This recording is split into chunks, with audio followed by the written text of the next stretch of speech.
اعوذ باللہ من الشیطان الرجیم، بسم اللہ الرحمن الرحیم، والصلاة والسلام علی محمد وآلہ الطاہرین۔ اللہم صل علی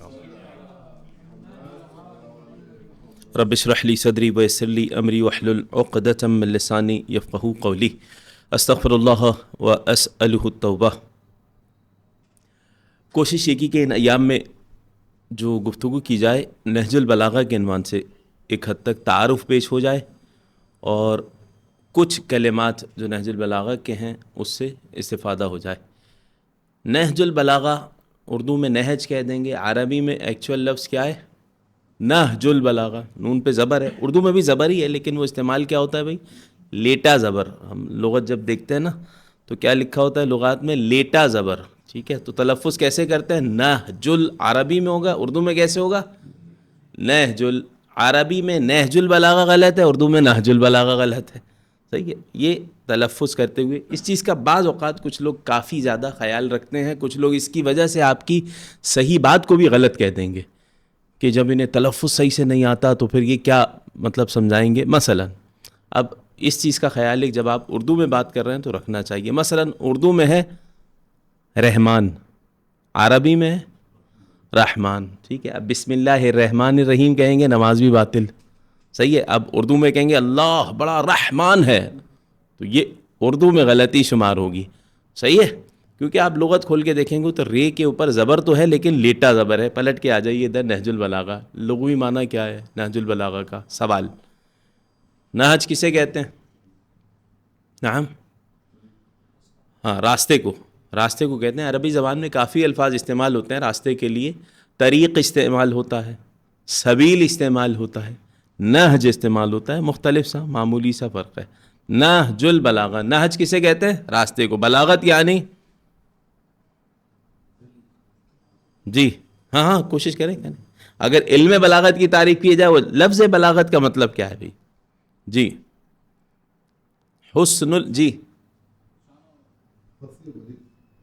فصیح و بلیغ، یہ لفظ سے ہی سمجھ آ رہا ہے بہرحال ایسا۔ حسن البیان، ٹھیک ہے؟ اچھا انداز گفتگو، اسے کہتے ہیں بلاغت۔ گفتگو کرنے میں اچھا انداز اختیار کرنا، اسے کہتے ہیں بلاغت۔ تو اب ملائیے نہج البلاغہ، اس کا کیا مطلب ہو گیا اردو میں؟ حسن میں ہٹا دیں، حسن البیان کے راستے، ٹھیک ہے؟ اچھے انداز بیان کے راستے، ٹھیک ہے؟ گڈ اسٹائل انگلش میں ہو جائے گا، صحیح ہے بھائی؟ دا وے آف گڈ اسٹائل، ایسا ہی ہو جائے گا، ٹھیک ہے؟ اچھے انداز بیان کے راستے، نہج البلاغہ، یہ معنی ہو گیا، ٹھیک؟ یہ بظاہر لفظ کے اعتبار سے معنی ہو گیا۔ کتاب کا پورا نام کیا ہے؟ المختار من کلام امیر المؤمنین علیہ السلام، نہج البلاغہ، یہ پوری کتاب کا نام ہے۔ کتاب کس کی ہے بھائی؟ کتاب کس کی ہے؟ عام عوام میں پوچھیں، امیر المومنین کی ہے۔ امیر المومنین کی کتاب نہیں ہے، امیر المومنین کی کلمات پہ مشتمل ہے۔ مؤلف کون ہے بھائی؟ محمد ابن حسین، ٹھیک ہے؟ المعروف بسید رضی الشریف، نام رضی نہیں ہے، نام کیا ہے؟ محمد ہے۔ رضی لقب، رضی الشریف یعنی جس سے پروردگار راضی ہو۔ رضی نہ کوئی نام وغیرہ میں نہیں تھا ان کا، ٹھیک ہے؟ نام کیا ہے ان کا؟ محمد، والد کا نام حسین ہے۔ دیکھ رہے برکت نام محمد کی۔ علیکم السلام ورحمۃ اللہ۔ سید رضی علیہ الرحمہ رضی الشریف کے نام سے مشہور ہوئے، لیکن نام پورا کیا ہو گیا بھائی؟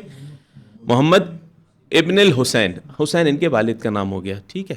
آپ نام محمد کی برکت دیکھیں، نہج البلاغہ، نہج البلاغہ، اس کے مؤلف محمد۔ وسائل الشیعہ کے مؤلف کون ہے؟ شیخ حر عاملی کہتے ہیں نا، ایسا ہی ہے نا؟ شیخ حر عاملی کا نام کیا ہے؟ محمد نام ہے۔ نام محمد ہے، حر العاملی کیوں کہتے ہیں؟ حر ان کا نام نہیں ہے، نہ ان کے والد کا نام ہے۔ حر کیوں کہتے ہیں حر العاملی؟ کیونکہ حضرت حر کی نسل سے ہیں، حضرت حر کی نسل سے ہیں، تو حر العاملی۔ نام ان کا کیا ہے؟ محمد۔ علامہ مجلسی صاحب بہار الانوار، کیا نام ہے؟ محمد، ٹھیک ہے؟ محمد باقر، ٹھیک ہے؟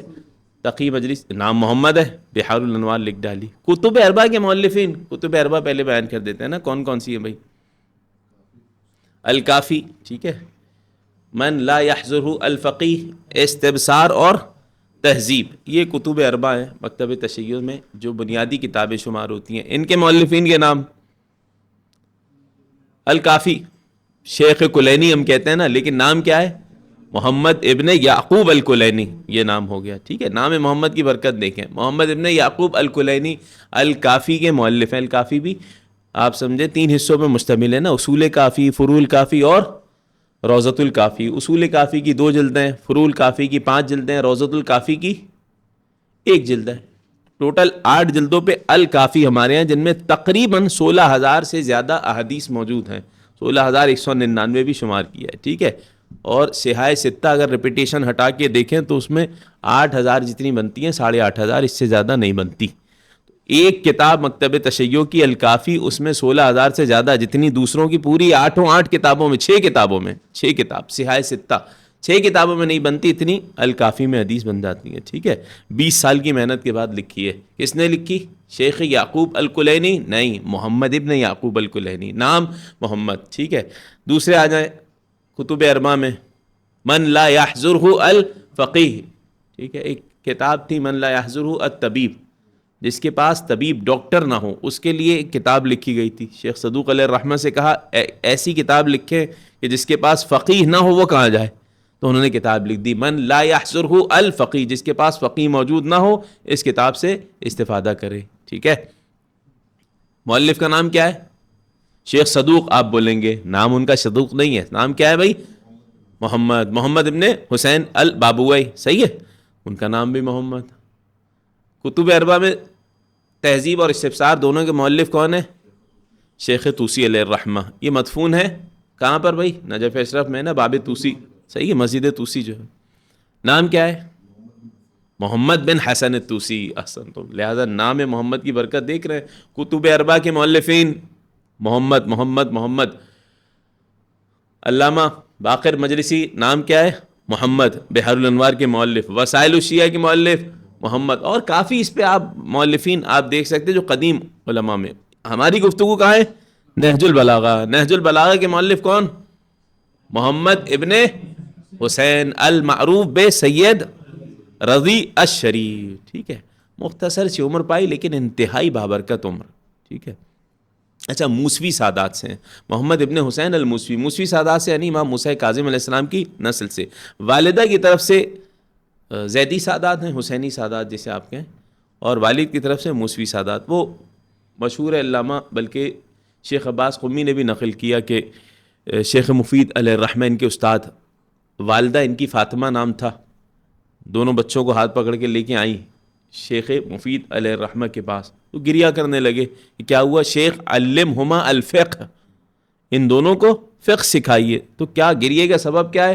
گزشتہ شب خواب میں دیکھا کہ جناب شہزادی کونین امام حسن امام حسین علیہ السلام کو لے کے آئیں گے کہ انہیں پڑھا دیجیے. تعبیر کیا ہے؟ سوچ رہے, پریشان ہے, کیا نہیں سمجھ آ رہا. صبح فاطمہ نامی خاتون 2 بچوں کو لے کے آئیں, ایک سید مرتضیٰ اور ایک دوسرے سید رضی.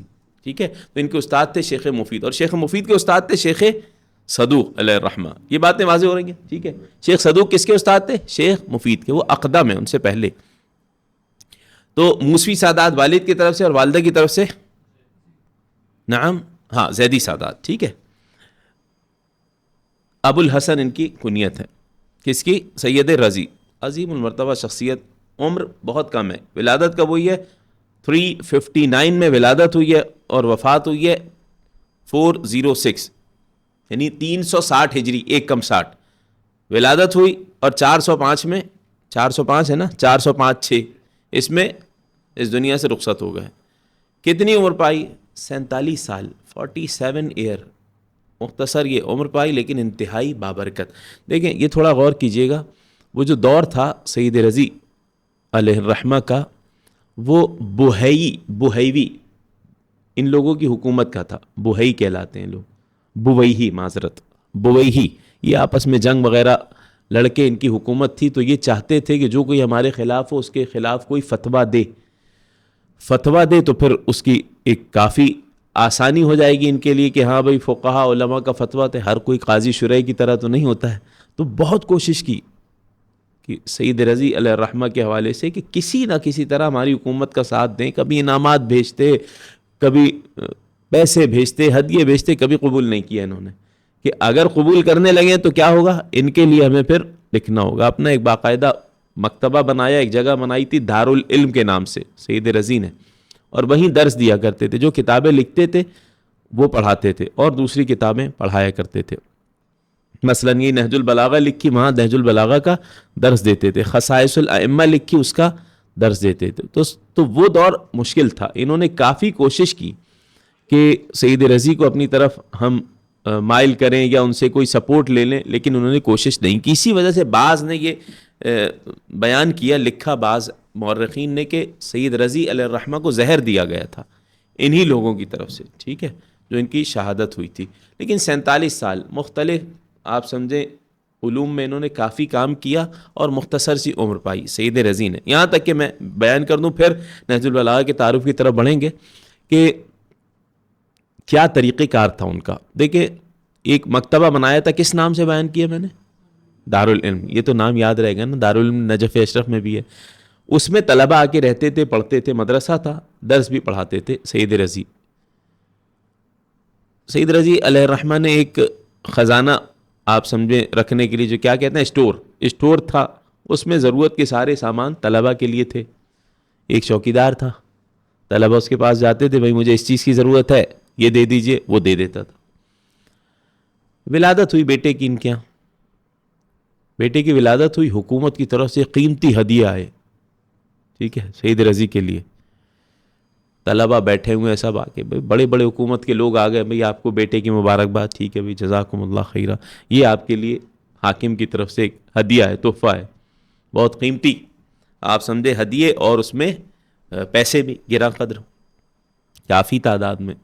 تو کہا نہیں, مجھے ضرورت ہی نہیں ہے, کوئی نہیں قبول کرتا ہوں. بہت کوشش کی, نہیں مجھے نہیں, حاجت نہیں ہے. چلے گئے واپس, دوبارہ آئے بعد میں, تو کہا آپ کے لیے تھوڑی دے رہے ہیں ہم تو بیٹے کے لیے دے رہے ہیں, آپ کے بیٹے کو دے رہے ہیں. تو کہا بیٹا بھی میرا ہے, بیٹا بھی میرا ہے, ضرورت نہیں ہے, لے جاؤ. پھر چلے گئے, پھر بھیجا گیا, تیسری مرتبہ ہدیہ بھیجا گیا. کیا کہہ کے کہ بھئی وہ جو دایا ہے جس نے والدہ کی مدد کی, خدمت کی, ہم اس کو دے رہے ہیں, آپ اس کو دے دیجئے گا. سید رضی علیہ الرحمہ نے کہا ہمارے یہاں کوئی دایا وغیرہ باہر سے نہیں آتی, سب خاندان کی عورتیں خدمت کرتی ہیں, کوئی پیسے ویسے ہم سے نہیں لیتی ہیں, لہٰذا کوئی حاجت نہیں ہے, واپس لے جائیے. پیسے واپس چلے گئے.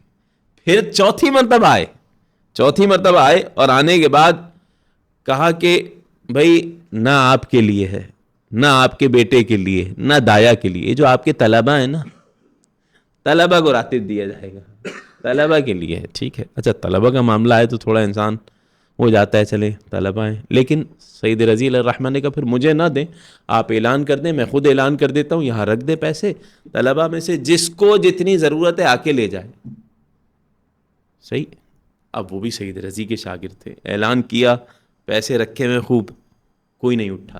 ایک طالب علم اٹھا اور 1 دینار لیا, اور اس کے بعد پھر کچھ دیر بعد بلکہ آ کے اس میں سے بھی جو بچا واپس دے دیا, باقی کسی نے نہیں لیا. انہوں نے کہا, سید رضی نے کہا بھائی کسی اور کی اتنی ضرورت نہیں ہے, لہٰذا لے جائیے. مال چلا گیا. بعد میں اس طالب علم کو بلایا, خیریت بھائی 1 دینار لیا, کیوں لیا؟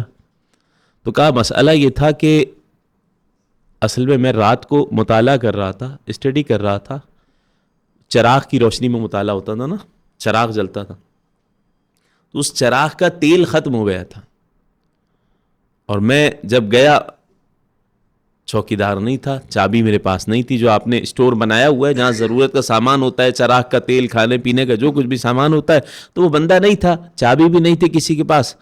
تو پھر اس وجہ سے مجھے قرض کے طور پہ وہ تیل خریدنا پڑا کہ میں رات کو مطالعہ نہیں کروں گا تو کل پڑھا کیسے سکوں گا.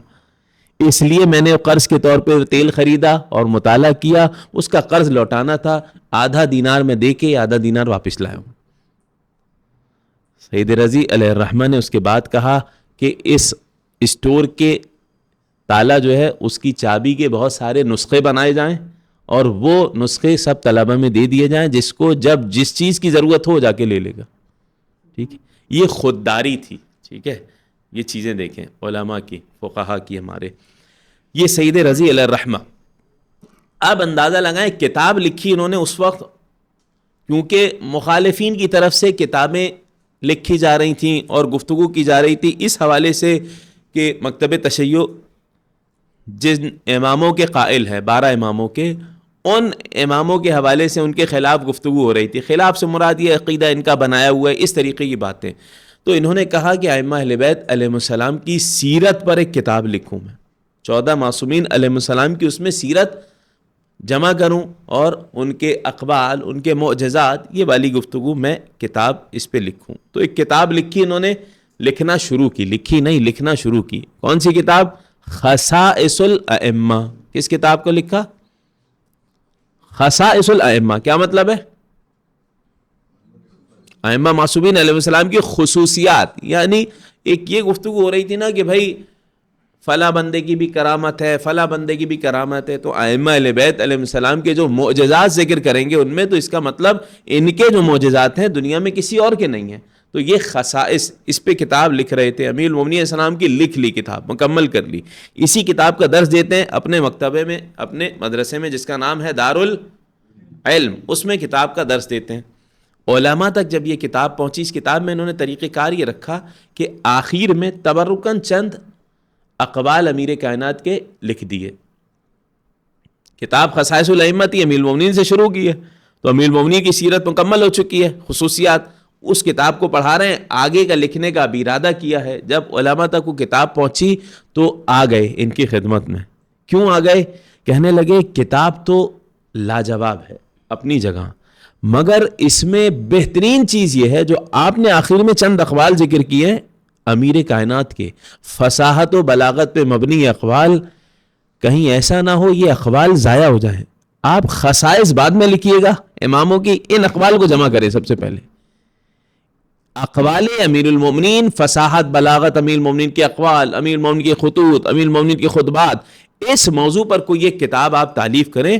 خصائص والا کام ہوتا رہے گا، وہ اتنا مشکل کام نہیں ہے.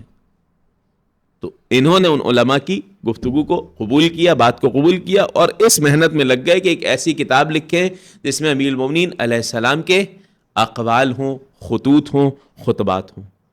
کتاب ہمارے سامنے نتیجے کے طور پہ نہج البلاغہ سامنے آئی. ٹھیک ہے، تو وہ جو کتاب لکھی، پھر خصائص الائمہ مکمل نہیں ہوئی ہے. 14 معصومین علیہ السلام کی 12 اماموں کی خصائص سید رضی نہیں لکھ سکے، نہج البلاغہ لکھی. ٹھیک ہے، دوسری کتب ہے لیکن نہج البلاغہ لکھی. کچھ کتابیں ہم تک پہنچی، کچھ ضائع بھی ہو گئیں. وہ جو لائبریری جلی تھی بغداد وغیرہ میں، وہ سارے معاملات.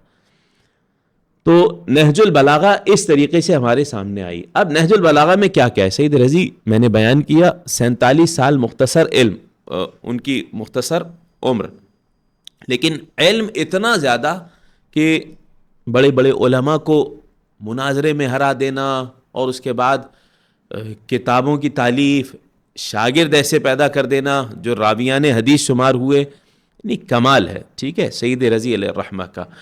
البتہ یہ بات ذہن میں رہا، ایک لطیف واقعہ ہے ان کے بچپنے کا، کہ بچپنے میں کوشش ہوگی بلکہ میری کہ بلکہ ایک اور درس اسی حوالے سے رکھ لیں، پھر اس کے بعد کوئی امام کے نہج البلاغہ سے کوئی خط وغیرہ لے لیں گے انشاءاللہ بیان کرنے کے لیے. اس حوالے سے اگر آپ لوگ کہیں گے کہ نہج البلاغہ پہ جو اعتراض ہوتے ہیں اس کی سند کیا ہے، کہاں سے آئی، جو اس پہ جن لوگوں نے اعتراض کیے کہ نہج البلاغہ امیر کائنات کی ہے کہ نہیں ہے، اس کی سند کہاں ہے، اگر کہیں گے تو اس پہ ایک درس کر لیں گے، نہیں تو پھر ہم خطوط کا سلسلہ شروع کریں گے. نعم، ابھی ووٹنگ کرتے ہیں تاکہ اگلے درس کے لیے ابھی سے بتا دیں. ہاں بھائی دیکھیں، میں سوال دوبارہ دہرا رہا ہوں. ایک طریقہ کار یہ کہ میں اس کے بعد بیان کروں، اس سے پہلے کہ بیان کروں کہ نہج البلاغہ میں کیا کیا ہے، پھر نہج البلاغہ سے کچھ چنی ہوئی چیزیں بیان کر دیں، خطوط 1-2 خط ان 5 دروس میں بیان ہو جائیں مثلا امیر کائنات کے، وہ تو ہوگا.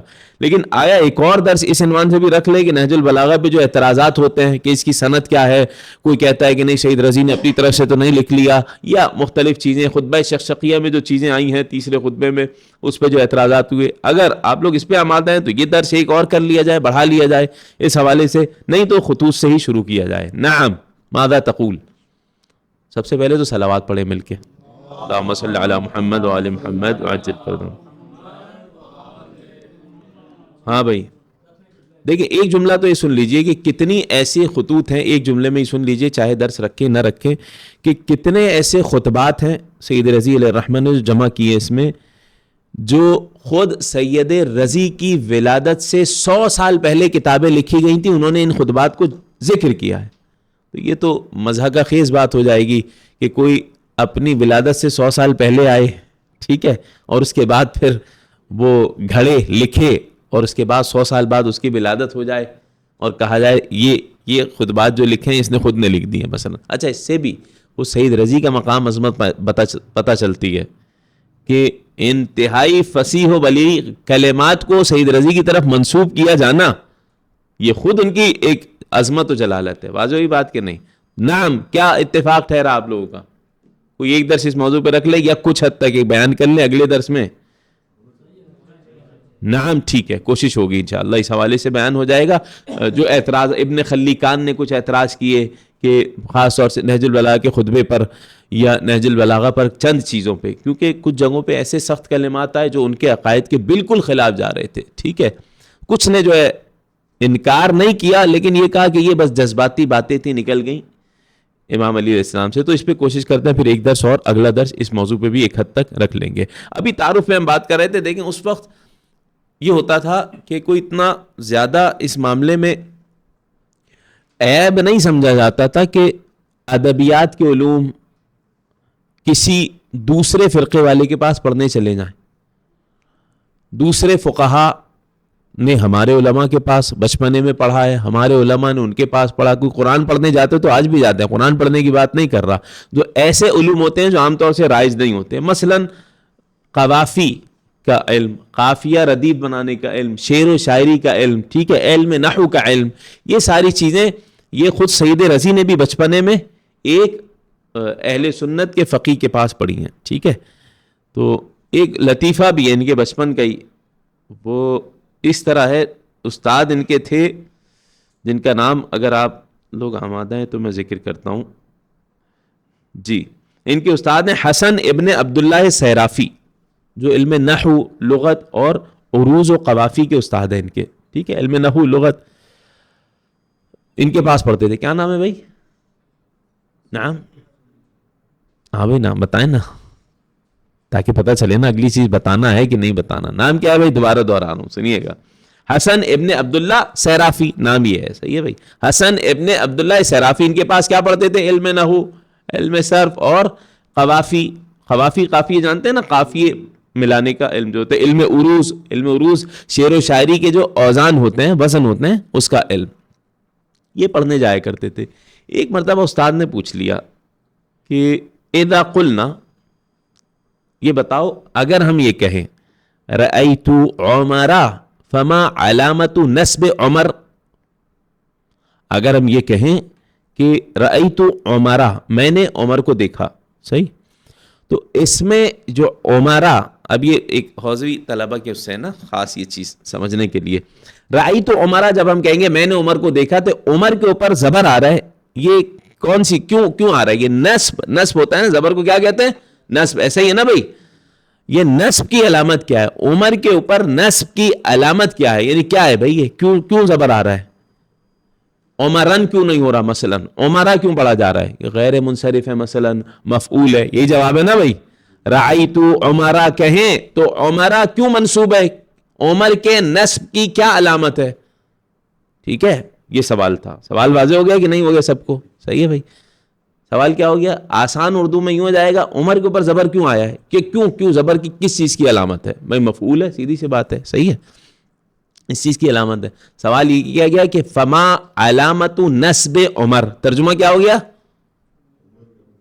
عمر کے نسب کی، نسب جو دیا ہے، زبر دیا ہے، اس کی کیا علامت ہے؟ یہ سوال ہو گیا. اب نسب ایک تو زبر کو کہتے ہیں، اور عربی زبان میں اور اردو میں نسب کسے کہتے ہیں؟ نسب، ناسبی اسی سے نکلا، دشمنی رکھنے والا. ٹھیک ہے، بچپنے 10 سال کی عمر تھی سعید رضی کی. کہا فما علامت نسب عمر، عمر کے نسب کی کیا علامت ہے؟ اب یہ تھا نا نسب کی، اب اس نسب کو دشمنی والے معنی میں کنورٹ کیا اور جواب دیا کہ عمر کے دشمنی کی علامت یہ بغض علی. یہ دیکھ رہے ہیں. اچھا، استاد بھی کوئی ایسا نہیں کہ تم نے توہین کرتے، استاد بھی ہنسا، گلے سے لگایا. یہ بڑا انٹیلیجنٹ طالب علم ہے بھائی. ٹھیک ہے، فما علامت نسب عمر، یہ سوال ہی کیا تو انہوں نے کہا بغض علی. صحیح ہے، یہ ہے. تو یہ بات ذہن میں رہے. یہ ایک سمجھیں مزاح میں ہی انہوں نے اس طریقے سے جواب دیا. بچپنے کی بات ہے. نہج البلاغہ کے حوالے سے بیان کر دوں کچھ چیزیں تعارف کے اعتبار سے اس کو 3 حصوں میں تقسیم کیا گیا نہج البلاغہ کو. پہلا حصہ امام علیہ السلام کے خطوط پر مشتمل ہے. امام نے جو خط لکھ کے مختلف جگہ, نہیں معذرت, دوسرا حصہ خطوط پہ, خطبات پر. پہلا حصہ امام علیہ السلام کے خطبات پر مشتمل ہے, جو مختلف مقامات پہ امیر کائنات نے خطبات دیے, ان خطبوں کا مجموعہ پہلے حصے میں موجود ہے. مختلف جگہوں پر کہیں صفین کے موقع پہ خطبہ دیا, کہیں جمل میں پہنچنے کے بعد خطبہ دیا, کبھی شقیہ خطبہ کسی مقام پہ ٹھہرے خطبہ دیا, مسجد بصرہ میں گئے. تو ان خطبات پہ مشتمل یہ پہلا حصہ ہے. پہلے حصے میں خطبات ہیں. کتنے خطبات ہیں؟ 241 خطبات موجود ہیں نہج البلاغہ جو آج ہمارے یہاں موجود ہے. تقریباً خطبات میں کوئی اتنا اختلاف نہیں ہے. اختلاف سے مراد یعنی بعض اوقات نسخوں کے اختلاف کی وجہ سے کچھ کمی زیادتی ہو جاتی ہے, ٹھیک ہے, کہ کچھ جگہوں پہ 2 خطبوں کو ملا کے ایک کر دیا, کچھ الگ الگ کر دیا, تو مثلا تھوڑا کچھ الفاظ آپ سمجھیں, الفاظ تو وہی ہوتے ہیں, تعداد میں کمی زیادتی ہو سکتی ہے, ٹھیک ہے. تو خطبات ہے پہلا حصہ, کس پہ مشتمل ہے؟ امیر کائنات کے خطبات. کتنے خطبات؟ 241. دوسرا حصہ ہے امام علیہ السلام کے خطوط, جو امام نے خط لکھے مختلف جگہ, جو ملائکہ کائنات نے خط لکھے, خط و کتابت ہوئی. کہیں اپنے عامل کو خط لکھا کہ بھئی تم فلاں فلاں جگہ عامل ہو, تمہارے بارے میں ہم تک یہ خبر پہنچی ہے, لہٰذا اس کے بارے میں بتاؤ کہ یہ خبر صحیح ہے, اگر صحیح ہے تو یہ کیوں کیا تم نے, مثلا تم یہ کام کر رہے ہو, اس سے اپنے آپ کو باز رکھو. جناب مالک استر کو بھی جو خط لکھا تھا باقاعدہ مصر بھیجتے ہوئے جاتے ہوئے, تو یہ اسی میں موجود ہے کہ حکومت کے چلانے کے لیے کن کن چیزوں کی ضرورت ہوتی ہے. محمد حنفیہ, محمد ابن ابی بکر, ان کو خط لکھا. معاویہ ابن ابی سفیان کو بہت سارے خطوط جب وہاں سے آتے تھے صفین کے موقع پہ یا اس سے پہلے بھی, جو خطوط وہاں سے آتے تھے ان خطوط کا جواب لکھا.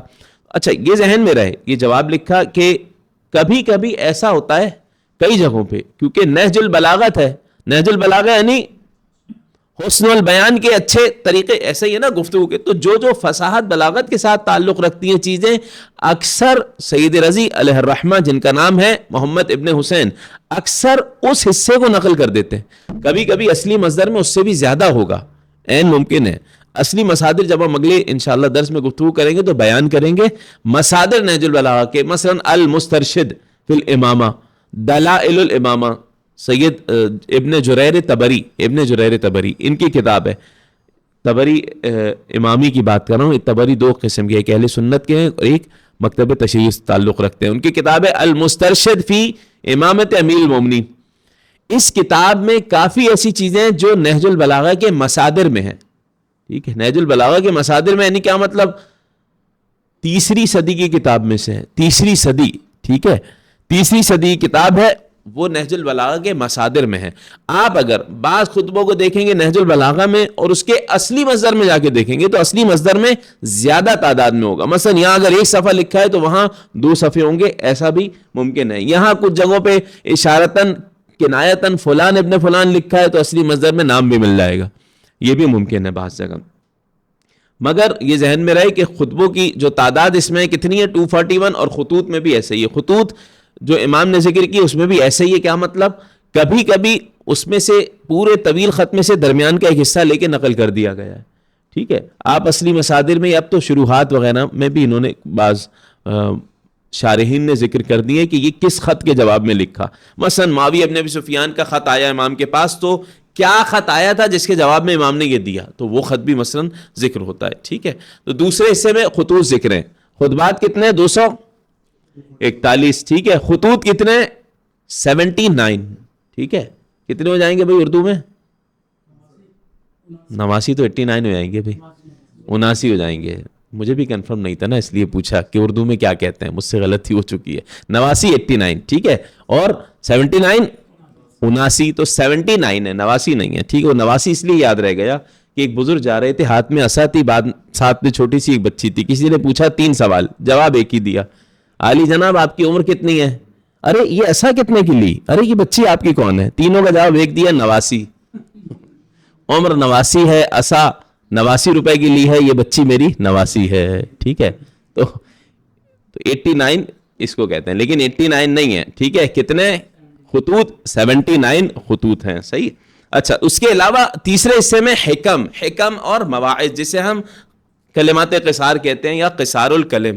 امام علیہ السلام کے آپ سمجھے احادیث میں سے چھوٹے چھوٹے کلمات وہ موجود ہیں. یہ کتنے ہیں بھائی نہج البلاغہ میں؟ جو آج کی نہج البلاغہ ہمارے سامنے موجود ہے، آج کی سے مراد بعض اردو نسخوں میں کچھ کم زیادہ ہو جائے گا، کم زیادہ نہ بھی ہو تو کہیں کہیں آگے پیچھے ہو جائے گا. ٹھیک ہے، کہیں خطوط میں بھی ایسا ہے، کہیں 14واں خط ملے گا آپ کو اردو نسخے میں، دوسری جگہ آپ کو 16واں خط مل رہا ہے مثال کے طور پہ. تو یہ ممکن ہے، تو اس میں پریشان ہونے کی ضرورت نہیں ہے. کبھی کوئی ریفرنس دے تو تھوڑا سا آگے پیچھے بھی آپ دیکھ لیجئے. ایک دفعہ کسی کو دیا ریفرنس، میں اپنا نہیں بتا رہا ہوں، کتاب میں کسی نے یہ بات لکھی کہ حوالہ دیا سامنے والے کو کہ تمہاری فلاں کتاب میں فلاں صفحے نمبر پہ یہ بات لکھی ہے، مثلا کہ مولا کائنات کی خلافت کے حوالے سے نبی کریم نے یہ حدیث فرمائی کہ مثلا علی ولی کل مؤمن بعدی، میرے بعد آنے والوں کا خلیفہ علی ہے. یہ فلاں فلاں کتاب میں مثلا صفحہ نمبر 55 پہ یہ حدیث ہے.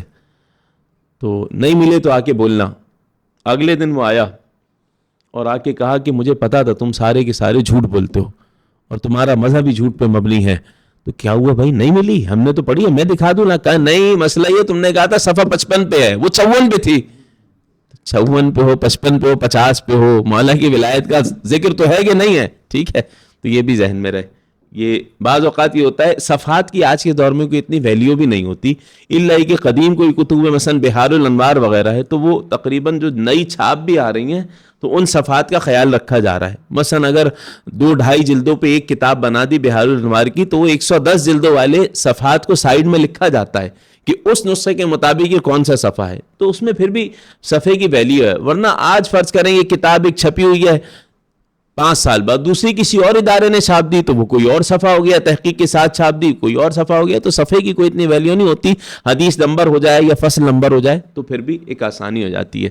تو بتلانے کا مقصد یہ ہے کہ اگر کبھی ہم یا کوئی بھی ریفرنس دے تو فوراً یہ نہیں کہہ دیجیے گا کہ یہ تو نہج البلاغہ میں ہے ہی نہیں، انہوں نے کہا 14واں خطبہ ہے اس میں ہے ہی نہیں، یہ 14واں خط ہے اس میں ہے ہی نہیں. تو آگے پیچھے بعض اوقات ہو جاتا ہے. خطوط کی تعداد 79، خطبات کی تعداد 241. قصار الکلم جو آج ہمارے سامنے تعداد ہے وہ 480 کلمات. کتنے؟ 480 قصار الکلم آج ہمارے سامنے موجود ہے. اس کے علاوہ کچھ علماء نے لکھا کہ جو میرے پاس نسخہ ہے، اہل سنت کے علماء کی بات کر رہا ہوں، میرے پاس نسخہ ہے اس میں مثلا اتنے خطبات امام علیہ السلام کے ہیں جو نہج البلاغہ میں نہیں ہے، اس سے بھی زیادہ ہیں مثلا. تو اس وقت اب یہ ذہن میں واضح ہو گیا، تعارف نہج البلاغہ کا 3 حصوں پہ مشتمل ہے: خطبات، خطوط اور چھوٹے چھوٹے کلمات حکمتیں امام علیہ السلام کے. ٹھیک ہے، تو خطوط کتنے ہو گئے؟ خطوط 79. خطبات کتنے ہو گئے؟ 241. اور قصار الکلم 480 ہو گئے. ٹھیک ہے، اب ہم یہ کریں گے انشاءاللہ 4 روزہ ہے یہ درس. تو کوشش یہ کرتے ہیں کہ دیکھیں اگر خطبات سے شروع کریں تو خطبات میں بعض اوقات بالعموم میں بات کر رہا ہوں، کوئی نہج البلاغہ کا مباحثہ وغیرہ شروع کرنا چاہے خطبات سے شروع کرے تو کبھی کبھی یہ ہوتا ہے کہ کافی مشکل ہو جاتی ہے کچھ جگہوں پہ. ٹھیک ہے، پھر ایسا نہ ہو کہ انسان تھکن کا شکار ہو جائے اور کچھ سمجھ میں نہیں آ رہا، مشکل ہو رہی ہے کہ طویل خطبہ ہے، کوئی انتہائی فصیح و بلیغ جملہ آ گیا، اس میں کافی شروحات میں گفتگو کی گئی تو پریشان ہو گئے. قصار الکلم چھوٹے چھوٹے ہوتے ہیں، ان میں یہ مشکل آتی ہے کہ کبھی کبھی بات پوری نہیں ہو پاتی ہے.